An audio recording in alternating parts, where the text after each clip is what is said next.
মুসুর দেয় আর দৌড়ায়, কন্ট্রোল করা পাক আর না পাক যে এই নিয়ে বাইরে পড়ে রাস্তার মধ্যে ওরা দাবায় বেড়ায়, খেলা দেয়, এই গাড়িতে নিয়ে বাজায়, এই গাড়িতে নিয়ে বাজায়, এরকম করে।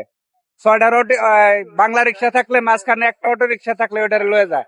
ওরা কিছু দূর যায় যাত্রীর জায়গা পর্যন্ত নামায় না, কারণ পুলিশে যাইতে দেয় না, অর্ধেক রাস্তায় নামায় দেয়। টাকার জন্য দুর্ঘটনাজনক গাড়ি এডি মেন রাস্তায় উঠতে দেয় না, ট্রাফিকে ধরে আটকায় রাখে 15 দিন 1 মাস করে রাখে, টাকা নেয় 2500।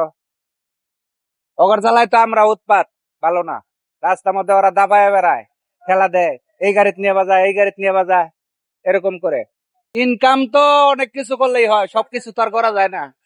যাত্রী বেশি থাকলে কি হইব, ওটার মধ্যে রিস্ক বেশি, ওটাতে রিস্ক বেশি। ওরা নামা আরো আমগরে ইনকাম কমে গেছে। 6টা রোড বাংলা রিক্সা থাকলে মাঝখানে একটা অটো রিক্সা থাকলে ওটারে লয়ে যায়।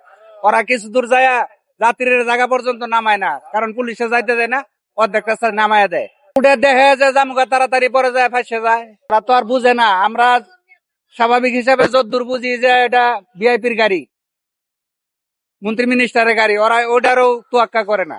রাস্তার মাঝখান দিয়া পিক আপ দিলেই তো দৌড়ায়, ওটার তো আর কোনো নাই, জ্ঞান নাই, খালি মুসুর দেয় আর দৌড়ায়, কন্ট্রোল করা পাক আর না পাক যে এই নিয়ে বাইরে পড়ে। অটো রিক্সা এখন আমার একলা কথাই তো না, ওরা টাকার জন্য দুর্ঘটনাজনক গাড়ি এডি, টাকার জন্য দুর্ঘটনাজনক গাড়ি এডি চুরি করে। তো ওরা চুরি করে হোক আর সদরে হোক, চার্জ তো দিতেই হবে, চার্জ না দিলে তো আর চলবে না। তাহলে চুরি করলেই কি আর সদরে দিলেই কি? এখন এটা সরকার পরিকল্পনা নিব, কি করা উচিত দেখবো। খালি আমাদের মুখের কথা না তো, এদেরও তো লোকজন আছে, দেখবো, আপনারা আছে দেখাবেন। আমরা তো চাই যে গঞ্জাম যে রাস্তায় প্রোগ্রাম করে, আমরা চাই বন্ধ হয়ে যাক।